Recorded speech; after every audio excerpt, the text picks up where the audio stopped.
Gustave Courbet est né le 10 juin 1819 à Ornans. Issu d'une famille de propriétaires terriens, son père possède une ferme et plusieurs terres au village de Flageille. À l'âge de 12 ans, il entre au petit séminaire d'Ornans, où il reçoit un enseignement artistique avec son professeur de dessin. Il entre ensuite au collège royal de Besançon, où il suit des cours d'art. Il part à Paris en 1839 où il commence sa carrière et meurt en décembre 1877. Un enterrement à Ornans et un tableau peint par Gustave Courbet entre 1849 et 1850. La scène se passe dans le cimetière d'Ornans, village natal du peintre, qui montre par ce détail tout son intérêt pour l'actualité locale.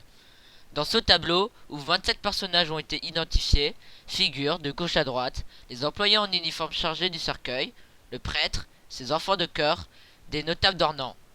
Les officiants sont disposés à gauche, les hommes au milieu et les femmes à droite du tableau.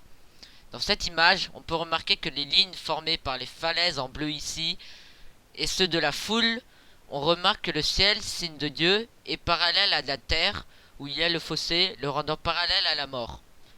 Enfin, le prolongement des branches du crucifix en blanc fait apparaître une ligne qui parcourt le ciel au-dessus de la foule.